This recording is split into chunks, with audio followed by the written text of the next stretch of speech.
اللہ تعالیٰ کو راضی کرنا بندے کے عاشقوں کے لیے ہے۔ یہ حکیم محمد فرماتے ہیں جو اللہ کے عاشق بندے ہیں وہ تو صرف گناہ اس لیے چھوڑ نہیں کرتے کہ ہم اللہ سے دور ہو جائیں گے۔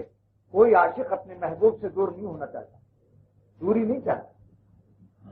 فرمایا کہ اگر جہنم کا عذاب ہی نہ ہوتا لیکن اللہ کے عاشق بندے کبھی گناہ اس خوف سے نہ کرتے کہ گناہ سے اللہ سے ہم دور ہو جائیں گے۔ ہر برائی ہر گناہ اللہ سے دور کرتا ہے۔ بندہ اپنے مالک سے دور ہو جائے گا کہاں ٹھکانا پاؤ گے؟ بولو میں، اگر خدا کسی سے ناراض ہو جائے کیا آپ کے رشتہ دار آپ کو پال سکتے ہیں؟ کیا کینسر اور سرطان سے آپ کے عزیز و اقارب بچا سکتے ہیں؟ تمہارا باپ بھی ڈاکٹر اگر ہو تو بھی اپنے بیٹے کا کینسر اچھا نہیں کر سکتا۔ اگر خدا کینسر اور سرطان میں مبتلا کر دے، السر میں مبتلا کر دے، فالج گرا دے، گردے میں پتھری ڈال دے، چاہے باپ بیٹے سب ڈاکٹر ہوں، باپ بھی ڈاکٹر، بیٹا بھی ڈاکٹر، بھائی بھی ڈاکٹر، لیکن اللہ کی پکڑ سے کوئی بچا نہیں سکتا۔ خواجہ عزیز الحسن صاحب مجلوب رحمۃ اللہ علیہ کا کیا ایک پیارا شعر یاد آیا۔ فرماتے ہیں کہ جب اللہ کی نظر بدل جاتی ہے تو دنیا میں کوئی ساتھ نہیں دے سکتا، نہ بیوی کام آ سکتی ہے، نہ بھائی کام آ سکتے ہیں، نہ اپنے بچے کام سے آ سکتے ہیں، نہ اپنی دولت کام آ سکتی ہے۔ خواجہ صاحب فرماتے ہیں نگاہ اقربا بدلی مزاج دوستاں بدلا، نگاہ اقربا بدلی مزاج دوستاں بدلا، نظر ان کی کیا بدلی کہ کل سارا جہاں بدلا۔ اللہ کی نظر پھر جائے گی، ناراض ہو جائے گی، سارا جہان آپ کے ساتھ پھر جائے گا۔ سانپ بھی کاٹے گا، بچھو بھی کاٹیں گے، اور محلے والے بھی ستائیں گے، جہاں بھی جاؤ گے، جہاں جائیں دولہا رانی وہیں پڑے پادھر پانی۔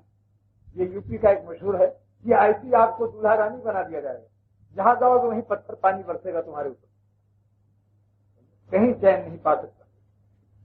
سادی شیرازی نے اس کی حقیقت کو فرمایا، عزیزے کی از درگاہٹ سر بتاؤ، جس بھائی عزیز نے اللہ تعالیٰ سے سرکشی کی باہر جا کے رب ایک عزت میں آؤ، جہاں جائے گا کہیں عزت نہ پائے گا۔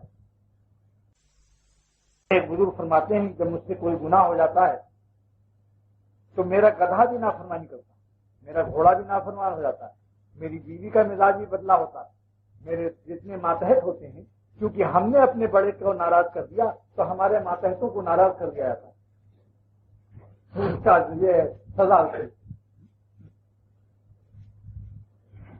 تو دوستو اب وہ سب سے اعلیٰ مقام تو یہ ہے کہ ہم گناہوں کو چھوڑ دیں، نیکی سے اللہ سے قریب ہوں۔ اگر نیکی اور گناہ دونوں ساتھ ساتھ کر رہے ہیں، کچھ تلاوت بھی کرتے ہیں، کچھ نماز بھی پڑھ لیتے ہیں، لیکن کچھ گناہ بھی کر لیتے ہیں۔ گناہوں کی فہرست نہیں بیان کروں گا، ہر شخص کا دل جانتا ہے کہ میں کیا کیا گناہ کر رہا ہوں، وہ اپنے دل سے پوچھ لو، ہر شخص کا دل خود مفتی ہے، اپنے دل سے پوچھو کہ ہم کس کس گناہ میں مبتلا ہیں۔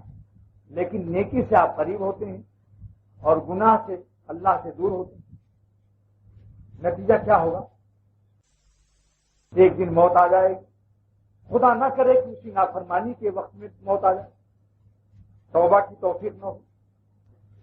اس لیے دوستو فوراً گناہوں کو چھوڑ دیجیے، اللہ کی نافرمانی سے توبہ کر لیجیے،